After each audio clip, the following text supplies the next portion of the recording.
Tony D and Little Joan with a screenwriter's take, well, I should say comic writer's take, on Isom by Eric July. I'm going to do exactly what I do in a movie review. I'm going to give you a non-spoiler review and then a spoiler review. We'll break down the story from a comic book writer's perspective, and but before we do all that, I'll explain my various connections to the players involved. Smash like and subscribe. Thank you for smash liking and subscribing. Check out my books. Links in the description. My books, comedy horror in South Jersey. It's the Pineys. Books 1 through 13, available at Amazon.com. Don't forget, Kindle Unlimited is free. Right, Little Joan? Good doggy. You want to sit over here? Why don't you sit over here? You're gonna ask me. So first up, hail to John Adams from my live stream for buying me the books. He bought me Isom 1, 2, and Alpha Core 1. I'm going to just review Isom 1. I've only read 1. I haven't read 2 or Alpha Core yet. Also, Ethan Van Sciver just did a review of Isom number 1, I think. I have not watched that. I have not really seen any reviews of Isom other than hot takes off of Twitter and stuff like that. So first up, I have nothing against Eric July. I like Eric July.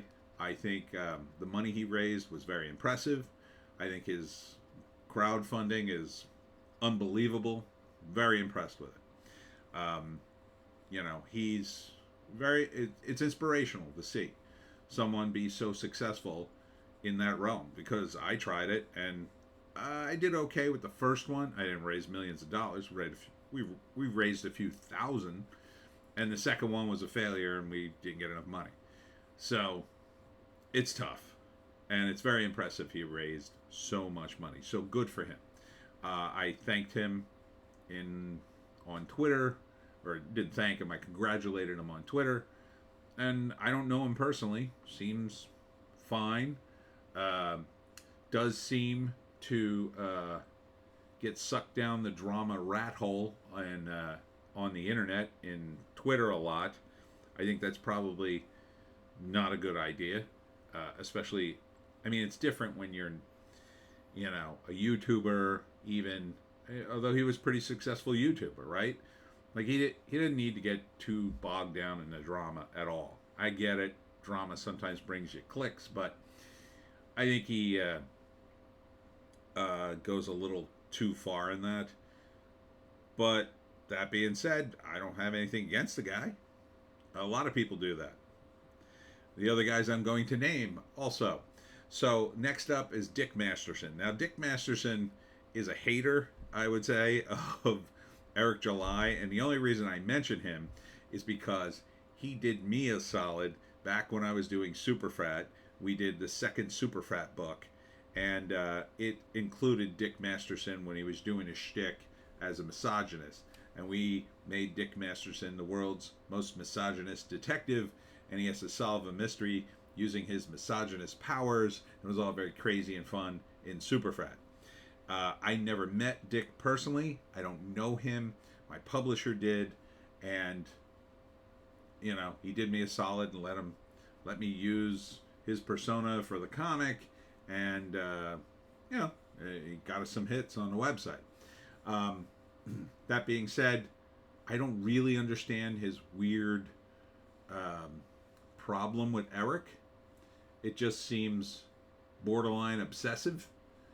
I'm told, let's see, Ethan Van Sciver did a stream in which he, part of the clip, said that Dick criticized the comic, called it hot garbage, then admit he hadn't read it, then challenged somebody else to read it, claims to have then read it, and then had all these criticisms of it, which then Ethan said, well, there's still valid criticism.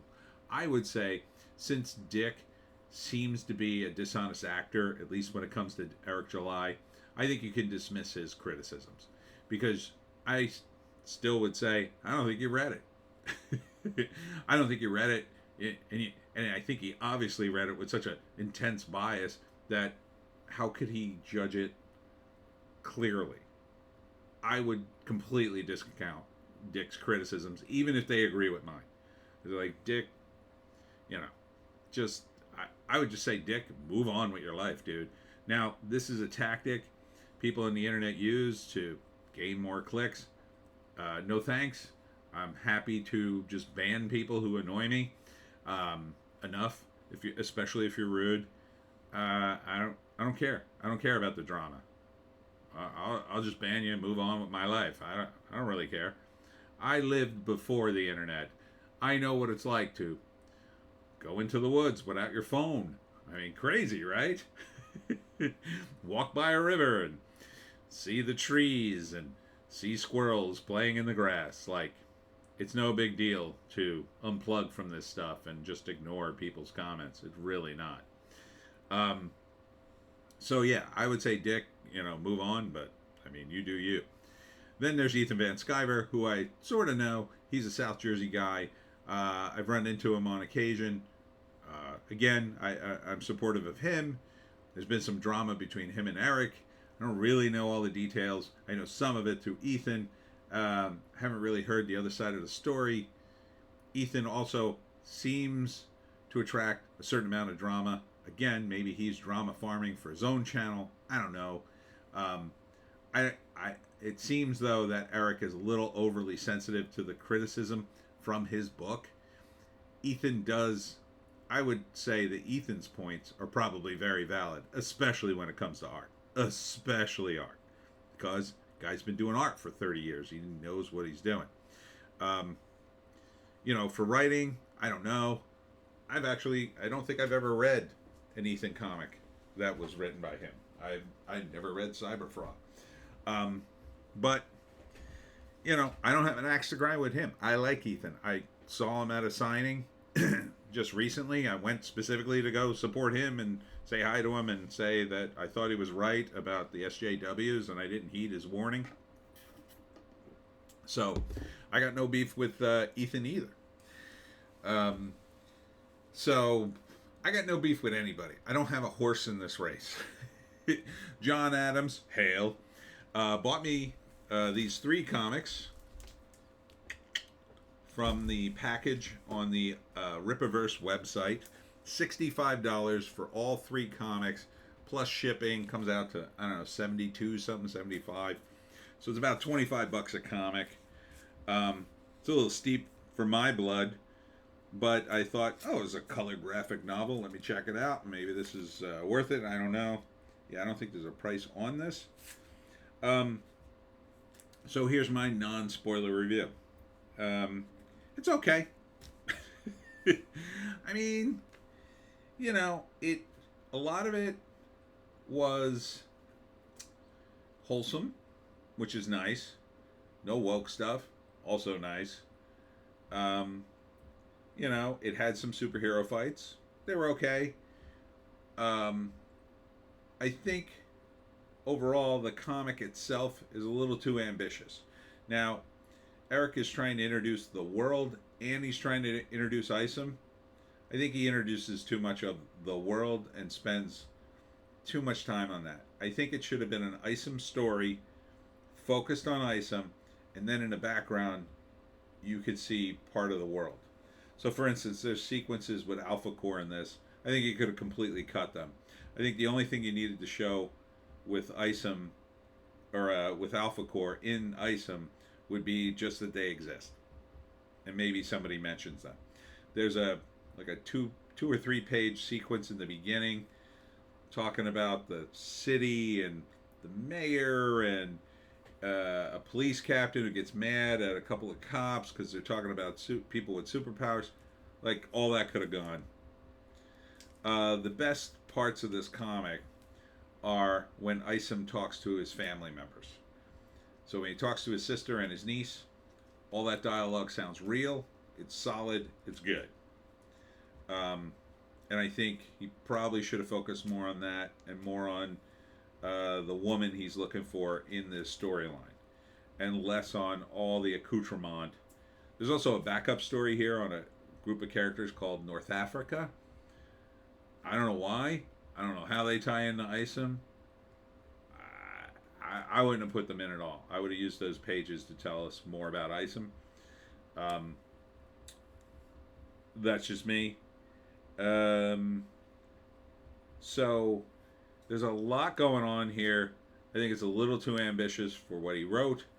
Um, and, you know, I've been writing comics for 30 years. So I know how to write. In terms of the art, it's fine. I didn't really have a problem with it. I'm a more functional guy when it comes to art. I just want to be able to see everything. There's a couple of sequences. Maybe they were a little off, but, you know, that's not going to bother me like it's probably going to bother an artist. There's one shot of one of the characters. I think the coloring was a little too much. I couldn't see the character's eyes. It looked like he had his eyes closed. And then another scene where I don't think the sequence quite worked for me. I had to look at it twice. Other than that, it's fine. Totally functional in that aspect for me. But the story is what I want. And what I want too is Act 1, 2, and 3. This is really all Act 1. A part of Act 1. Excuse me, because it's so ambitious.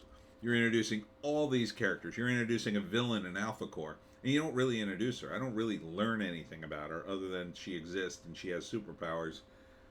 So what? It's no importance to me.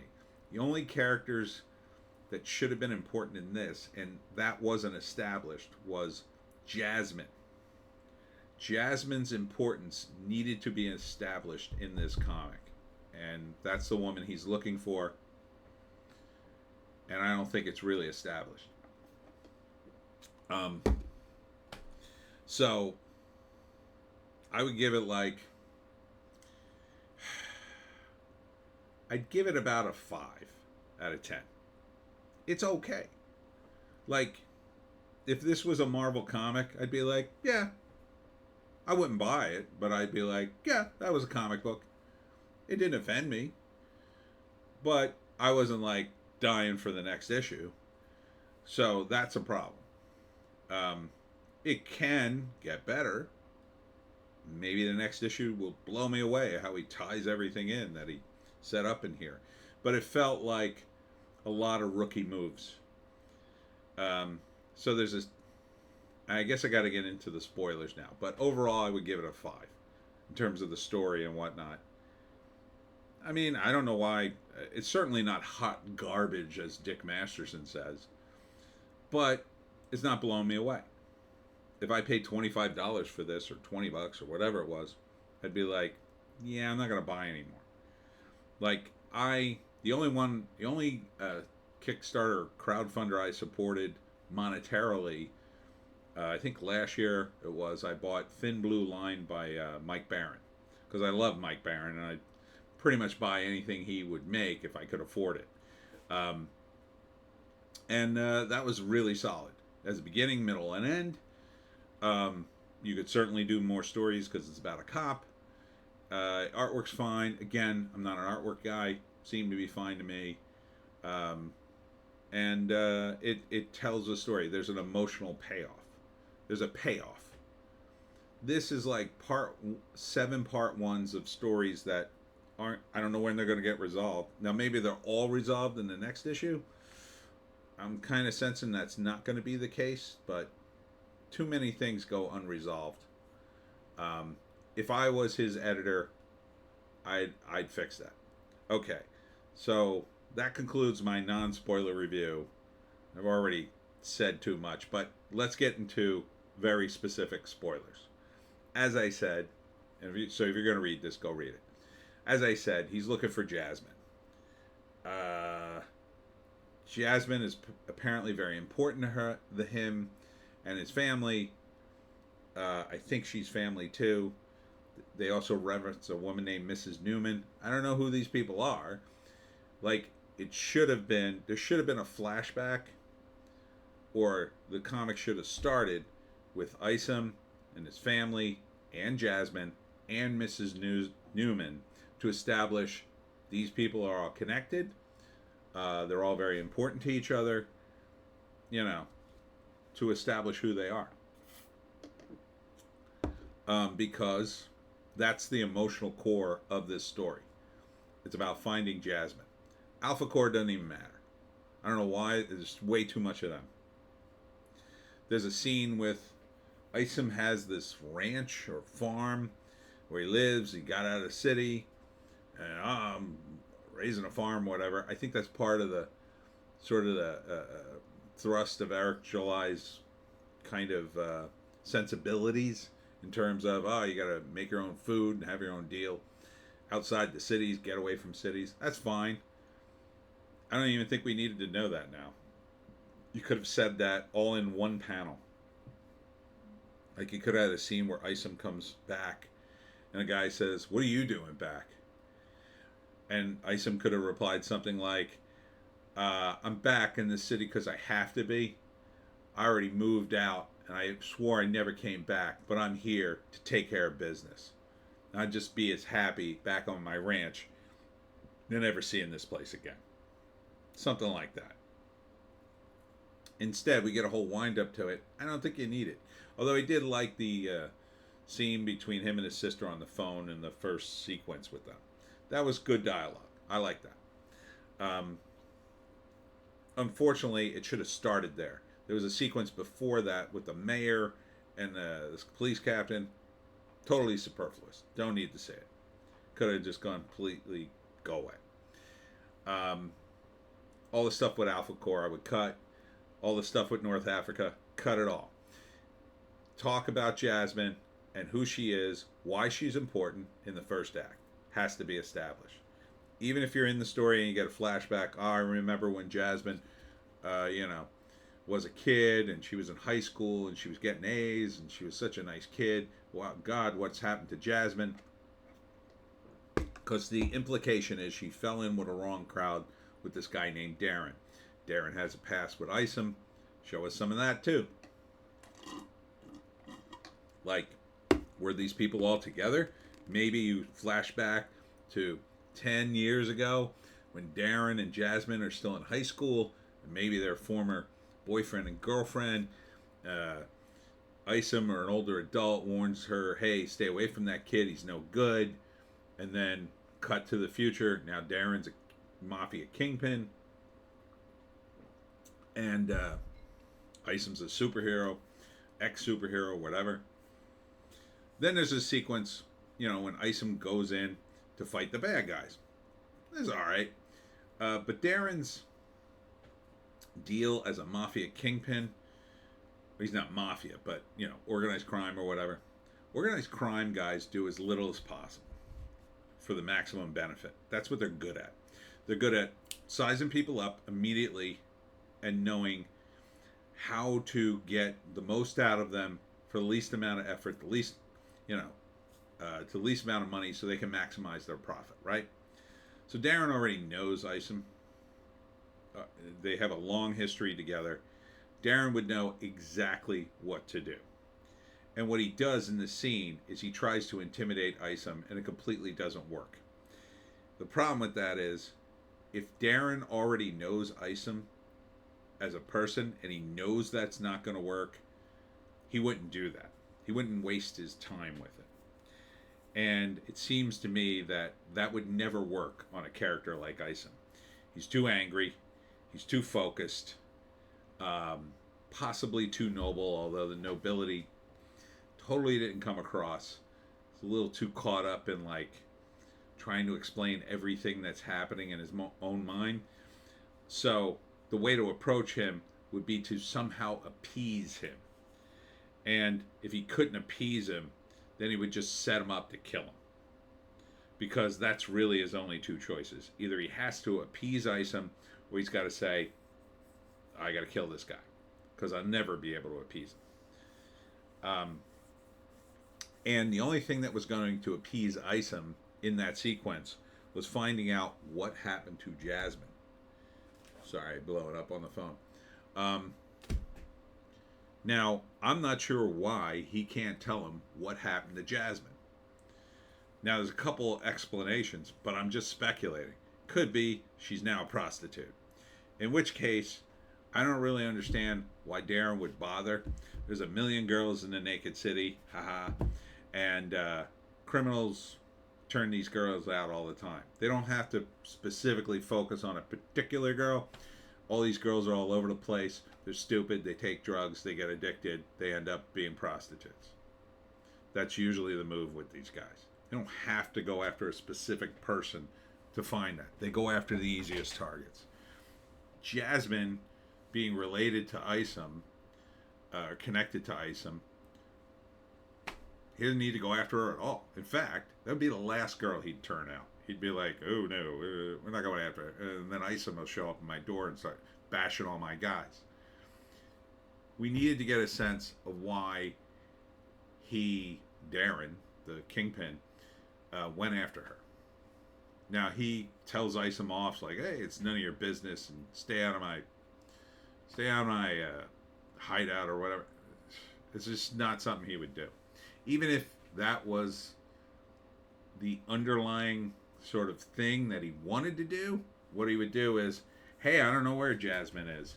Jasmine could be anywhere. Listen, don't you worry, I have my guys on it. Now I'm going to look for her. And the moment I know anything, I'm going to call you. That's what a criminal does. It lies right to your face. And then the moment Isom's out the door, still looking for her, he'll be like, all right, we have to hide Jasmine, and then we have to kill this guy. Or we have to throw him off the scent somehow. And he would keep doing that and frustrating him. Now, you could say, well, Isom knows that, and he's not going to take any of Darren's tricks. But Darren would still do it anyway. Because yelling at him isn't a good tactic against a superhero. Especially one as apparently angry as Isom. It's just not a good tactic. And Darren knows him. So, that whole scene, thinking about it, doesn't really work for me. He would be very deceptive. He might have a story. Another way to look at it is, okay, he turns out this girl, or whatever he's doing with her, he knows Isom's going to show up on his doorstep. He already has a whole plan, right? Isom shows up. I'm looking for Jasmine. Oh, man, I know. I know you are. We're all looking for Jasmine. But I think the cartel guys capture her. She was doing me a solid, and I effed up, man. And I think the cartel guys have her. And I think it's here. And, he sets Isom up to go, bust some heads with the cartel. And then Isom goes down there and finds out the guy completely lied to him. But, meanwhile, he busts up the cartel, some of his competition. That's a devious mind. If Darren is truly a kingpin, he's got to be like 5 moves ahead of Isom. Because Darren doesn't have superpowers. Isom does. Something like that. There's a scene in which he runs into Jasmine on the street. Now, Jasmine apparently is his whole objective. He's got superpowers. Right? So the moment he sees Jasmine, he starts talking to her, and then some goons interrupt him, and then he's fighting goons. Like, why doesn't he just grab Jasmine and then go running down the street with his superpowers? I mean, maybe his superpowers don't work that way. I don't know. But, he ends up in a fight with the bodyguards. Then, of course, Jasmine gets away. And then, by the time he's done with them, and then he runs after her, only to find, no one except more, hookers. I guess they're supposed to be hookers. And guys in a room, and he ends up fighting with them. It's kind of confusing. Criminality is very specific. It's either going to be drugs, it's going to be prostitution. If it's in a world of superheroes, it might be wheeling and dealing and superhero powers, or like in the Marvel universe when they're talking about the tech that was left over from, the first Avengers movie. Something like that. It's not made clear to me. I didn't get it. Gambling. I mean, they have specific things. And again, in a world of superheroes, a guy like Darren doesn't want to piss off a superhero, especially a guy he knows, unless he thinks he can get one over on him. Like, if he could bribe Isom. Or, if Isom is his friend, he ain't going to do anything to me. Something like that. stand up and threaten him doesn't make any sense. For Jasmine to run away when her friend has superpowers also kind of doesn't make sense. Again, I don't know what Darren has on Jasmine, but what could he have? I guess he could have incriminating pictures of her, and then Jasmine is forced to work for Darren. Okay, for what, though? Does Jasmine have some special access to, I mentioned something called projexis? Again, another clunky word I don't like. He uses projexis as a name for a company or whatever. He uses except as a kind of name like for mutant or superhero. Too clunky, don't like either one of those words. I would have forced a change. If I was the editor on this book, I would say projexis doesn't work. Change that. Change it to something simpler that people can say. Except doesn't work. Just doesn't work. I would change it to something that's easier to pronounce. Even if you just made up a wacky, say you make up a wacky genome, right? Say it's called genome 123, or genome. You couldn't call it genome X, obviously. Genome Z, right? These Z's, you know, and then you shorten it, right? You call them Gen Zs. That would really be weird. Or you know, whatever you got to do, you come up with a word people can say. That's why they use words like mutants, capes, supers, you know, whatever. You just come up with a word people can say. Except is too hard. See how I had to do this with my mouth to say it? Except. Oh, he's an except. And then you're going to have to say, like, well, where's the file on the except? Or where's the Institute to Study Excepts? It just doesn't work. Same thing with projexis. It's too hard of words to pronounce. You want to have words that you're going to use like that should have easier pronouncements. And you could have things like Project Gladiator, you know, stuff like that. So it should have been all focused on him trying to find Jasmine. And then the big reveal in the comic is his suit. Right? He goes to Taylorville, and he's some sort of guy who makes superpowered suits. And then they imply there's a whole sort of, I don't know, business around it. I didn't really get that. It didn't really come off well. I think you could have ditched that. In fact, what I would have done with this, I would have had Isom in his costume, or have his costume underneath his clothes. And then for the whole, you know, book, or most of the book, he's trying to hide the fact that he's Isom, right? He's Avery, but secretly he's Isom. Maybe it's still a secret, I don't know. And then, in the final fight, in the third act, he's trying to save Jasmine. He's been doing it low-key the whole time.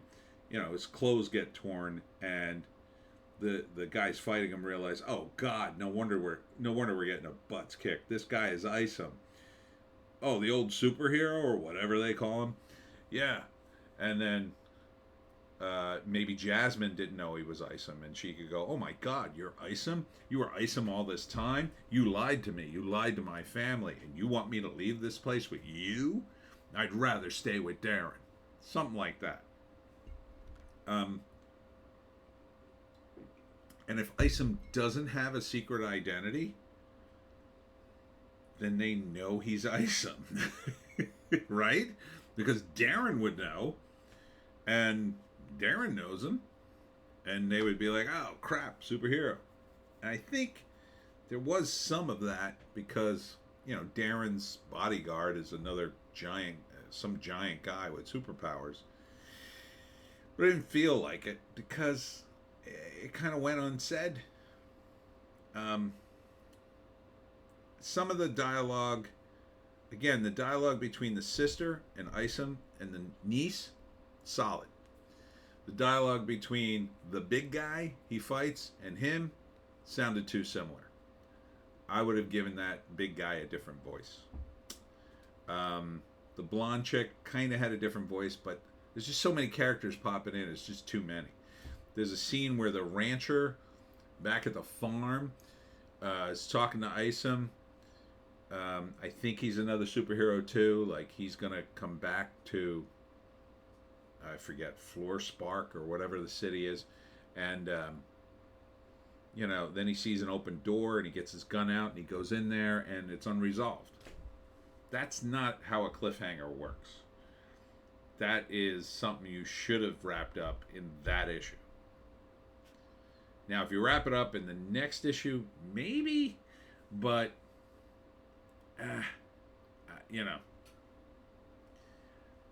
as a graphic novel, I would have just cut that out. We don't need that. We don't need to have all these tendrils. Because now, I haven't read 2 yet, but it seems like too many tendrils. For Isom #1, you want to present Isom. Who he is, why he does what he does, why he left the city, what his powers are. We got some of that, but we got so distracted with all these other characters.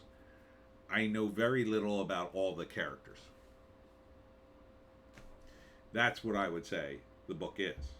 I know more about Isom than any other character, but I still know his rancher buddy, and I know a little bit about him, but not enough that I feel he's important yet. I know some about Darren, but with criminals, he doesn't have any superpowers. I would like to know how he knows Isom and his family. When did they meet? And all that dialogue, nothing. Hey, back in the day when we were in high school, that tells me something. Or remember Mrs. So-and-so from school or whatever. It needed a rewrite, I think. It's a 5, but it could have been more, right? It could have been a 10. With rewriting, maybe. Now, maybe he was rushed. I don't know. Maybe he was trying to get it out because he was on a deadline. Maybe he's just got too many ideas in his head and he thought he could jam it all in the book, and he ended up making 2 books. I don't know. But, a veteran might have told him, hey, too much. Back off some of these ideas. You can introduce them later, or you can mention them. Like, you mentioned Mrs. Newman, but we don't see her. But that's part of the reason, Isom has to go forward with this. And we don't ever see Mrs. Newman. Jasmine is important. We don't see why she's important. We just are told that. You got to show, can't tell. So, I think a flashback scene in the beginning, which would have to include Darren, Jasmine, the family, Mrs. Newman, all that could have been established. Then we'd know why Isom is committed to finding her and saving her. And then we needed some closure on that in the end of the graphic novel. So the first act would be maybe a prologue, 3 pages. Mrs. New, the whole family getting together, Darren's there or whatever. And I don't know, they're at a barbecue, whatever. And happier times. Flash forward, years later, Isom shows up in the city in the first act. Or maybe, you have the conversation. The conversation between him and his sister in the beginning is a good one. So maybe start with that. And then he just says to his rancher buddy, I got to go to the city. Okay, boss. And that's it. We don't need to see any more of the rancher. He's taking care of the ranch or the farm or whatever it is. Then he hits the city. He goes right to Darren. Instead of Darren, telling him, get the F out, he's more smart about that. He says, oh yeah, we're going to look for Jasmine too. And maybe Isom doesn't believe him, but what choice? He doesn't have, any reason to not believe him, at least initially. And he says, "Oh, stay with me in my house." And Isom's like, "No, no, thanks," because he doesn't trust him. He knows he's lying. He's watching his operations. Um, Darren sets guys on him, you know, and then Isom keeps coming back like, "Hey, these guys attacked me. Oh, don't worry, man. I'm going to take care of it. I'm going to find out who these guys are." I mean, this is what criminals do. They'll lie and lie and lie. And then Isom finally goes, "I've had enough of your lies, man. You can tell me where Jasmine is, or I'm going to bust you up. I'm going to bust this place up." And, then he brings out the big guy. Big guy beats him up. And just beats him, you know? And Darren's so confident, he says, "Don't kill him, but bust him up a little bit." So the big guy beats him up. Maybe even breaks an arm or something. I don't know. And then that's the impetus for Isom to, I don't know, go get his suit or whatever. And then he gets his suit. And then the suit maybe, I don't know, holds his arm in place so he can fight. And he has to go back and now beat that giant clown. And he does something a little more strategic than just sort of roll in there and confront people. He, and he keeps talking about, "I don't have a plan, I don't have a plan." How did this guy be a superhero? I mean, should have somewhat of a plan. He knows Darren. He was in the building already. I mean, it's not that hard to come up with a plan. And then he just runs into Jasmine outside. Not the way I would do it. Like, he should have a plan. All right, here's what I'm going to do. I'm going to sneak in there. I'm going to start busting heads until Darren tells me what I want to do. I mean, that would at least be something. He runs into Jasmine. Jasmine gets away, even though he has superpowers. He busts up the guards, and then he goes into a room. I don't understand it. Just to end up in a fight with the big guy. Like, where's Jasmine? Why does Jasmine just suddenly disappear? Again, we needed him to chase Jasmine into the room, beat the big guy, and then confront Jasmine with some emotional payoff. Either Jasmine says, "No, I'm with Darren now, go F yourself," or "I can't tell you, I'm ashamed," or something. Just something to give us a hint, like, Isom's trying to save her, but she can't be saved for whatever reason.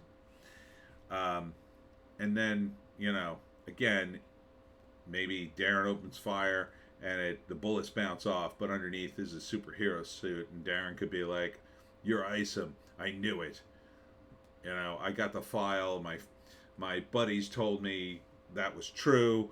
I knew it was you the whole time, and now you're gonna die." And then maybe end on that. I mean, that would be a cool way to end.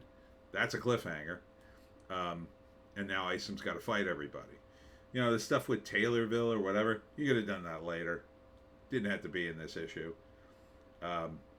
You don't have to unroll every character in the first issue. You just don't. You roll them out when you need them. It's a rookie mistake to say, "Well, I got all these ideas and they have to all be in the first issue." No, they just don't. That's a rookie mistake. I've done that. Yeah. And then the comic's like 1,000 pages and you'll never explain it all. I didn't need to know where Isom got his suit at all. Not in the first issue.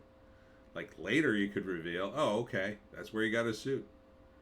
Like, you could destroy that suit and then he goes back to Taylorville to get another one. And really, who cares about the guy who designed the suit anyway? I don't understand what his deal is going to be. Again, and you might say, "Well, that's not fair. He's going to explain it later." Yeah, well, there's a lot to explain. I don't understand the rancher. I don't understand Taylorville. I don't really understand what Darren's doing. I don't understand what Jasmine's involved in. I don't understand what Isom's powers are totally. I don't understand what the big guy's powers were. I don't understand who Alpha Corps is. I don't understand what the city is. So you've introduced stuff, but I don't know anything about all this stuff. I know their names. I know some of their powers. You introduce this blonde girl.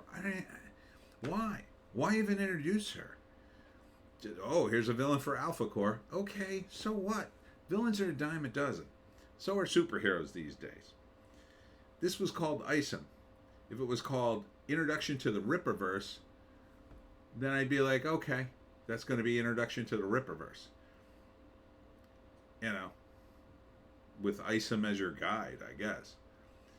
But the way I would do it, I would make it crucial. The only way I would put Alpha Core, the blonde chick, and all these other elements in, the rancher or whatever, is when they had to be there. Like the rancher had to be there in the early scene because Isom leaves from the ranch. And you're establishing where he's left the city and now he's going back and he leaves the rancher, his friend, behind. I didn't need to know he was in the middle of a confrontation while Isom was away. I just didn't need to know that. You reveal what you need to know. And then if you wanted to have the blonde chick in it, she had to be there for a reason. Right? Now she's a villain, so I don't know, maybe she's doing some job for Darren. You know, maybe she shows up to fight Isom. If it's just like, well, she ran into him in the street because he fell on a car and or you know, she's the one who drops him on a car. Yeah. So maybe Darren called in the big guns because he knew the big guy couldn't handle it and she's a better super villain, something like that. That would make sense. You got to play characters to the height of their intelligence. Isom's, I mean, you know, it just, again, I like Eric July. He raised a ton of money. But I would have pitched a much tighter story. Focused on Isom and Jasmine with a payoff at the end where you find out what Jasmine's deal is, whether she's on the side of good, on the side of evil, and then maybe like you tease like next time can Isom escape, you know, Darren's club when he's bringing in every mercenary with a machine gun, and because he was prepared for Isom. He was prepared to kill him. You know? Darren's completely unprepared. It just doesn't work. Not for a guy who's got a drug kingpin. Those guys are prepared. They're prepared for two things: to make money and to kill everybody. They're always prepared for that. They always got a backup plan for their own personal security. They're never without weapons. They're never without bodyguards. They're about their money and their life. And that, usually in that order. So Darren comes off as incompetent, and Isom doesn't really know what he's doing. You know? You know, he runs into a random guy on the street. Who talks about, you know, what's going on in the club. That just seemed odd. You know? And I think, again, what it needed was more focus. You know? And again, I would urge anybody out there who's trying to do this and has money, you want to have a writer. Now, if you want the credit, you can have it ghost written. You have a writer come in, ghost write the whole thing, pay him a bunch of money if you have it, and he'll go away and you'll take the credit for everything. And you may continue that working relationship. That is exact. I've done it. I've ghost written for some people. It's fine. I don't care as long as I get my money. Now you got to pay more money for a ghostwriter because you're taking a credit too, but whatever. Or you find a writer and you say, well, it's story by Eric July, and then script by the writer he hired and Eric July. There's no shame in that. especially if you hire a writer who's got a little more experience. But he didn't do that.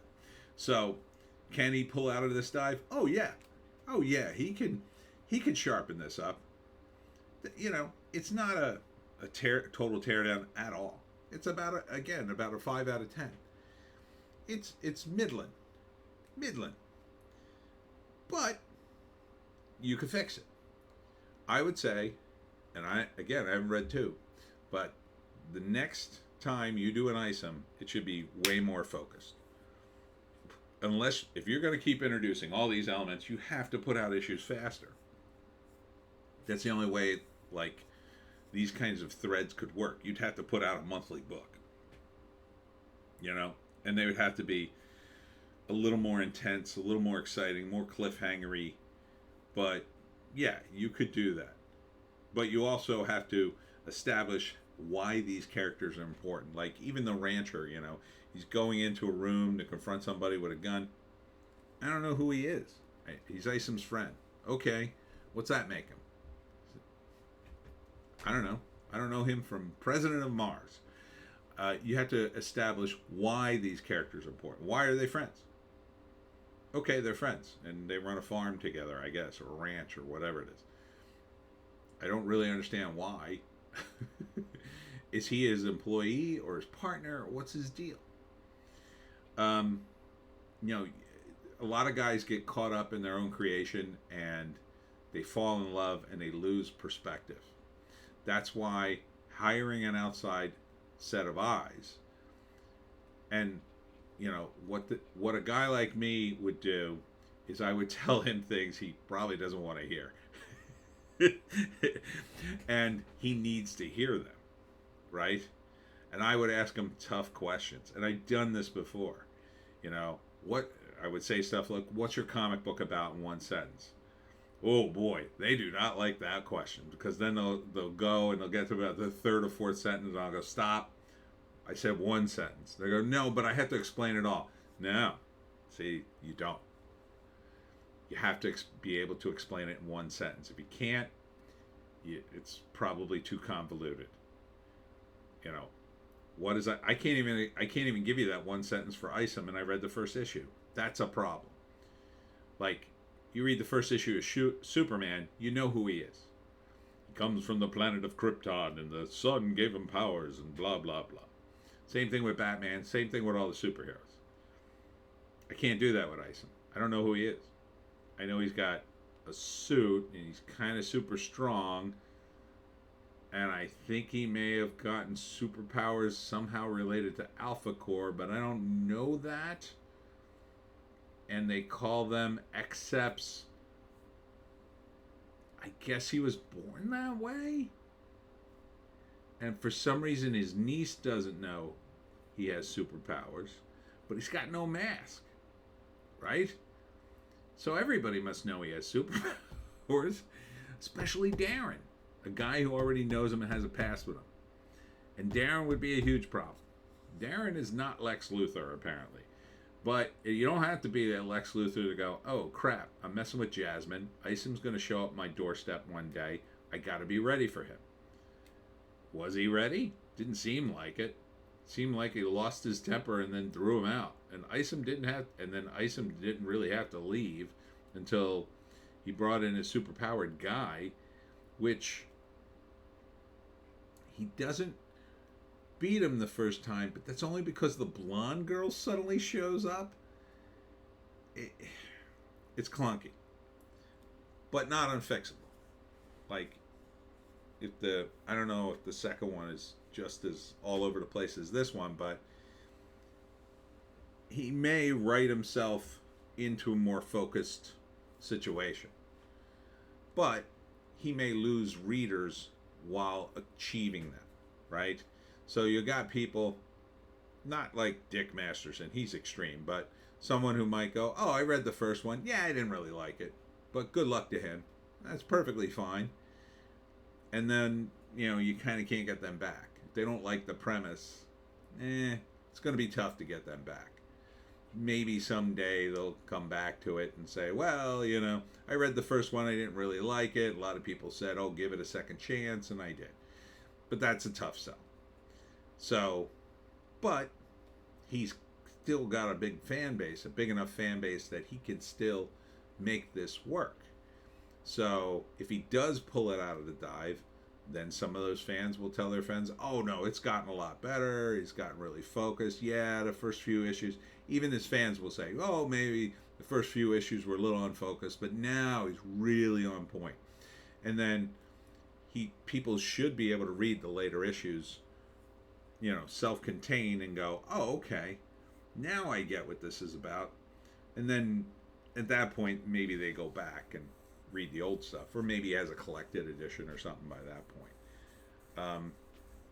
So I know this has been a bit long, but I had to give you my pedigree regarding the various players in this drama, because there's so much internet drama around this now. And I wish Eric luck. I really do. I think it was very impressive what he raised. I don't think the book is hot garbage at all. I think it can pull out of the dive, but I do think he needs to kick up his writing game. And, the artwork, ask Ethan about that. He knows all about that. I mean, to me, artwork can always kind of improve, but the longer an artist draws a character, the better he just gets at it.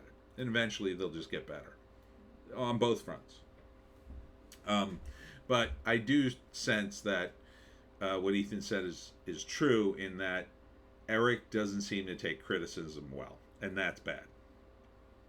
I get why he's sensitive. A lot of people came at him on the internet, and I get it. But Eric needs to find somebody he can trust to sort of bounce ideas off of. Possibly an editor, possibly someone like Chuck Dixon. Chuck Dixon could fix this. You don't need me. You just need someone like Chuck Dixon, or any veteran comic writer could kick up that game. And I get it's his baby and he wants to do it. So you get somebody to come in and consult, a story consultant, give you some ideas to focus it up, maybe change the format a little bit. I would advise him, Eric, from now on, do the Isom graphic novels like a movie. 3-act structure, beginning, middle, and end. And any of the extras you want to throw in there, if you have room for that, you throw them in sort of in the background, or maybe a line here and there. But you don't devote pages to it. You make sure your pages have a first act, second act, and third act with a payoff that's satisfying enough, and then if there's any room left over, you can add some of these accoutrements that you like. And if you do that, I think people will be more satisfied with your product. That is my sense from the first issue. We'll be on to the second issue tomorrow. I'll probably have a lot less to say. And speaking of tomorrow is the live stream. So Eric, if you want to yell at me on the live stream, I'll be doing a live at 7. Thanks for tuning in. We'll see you.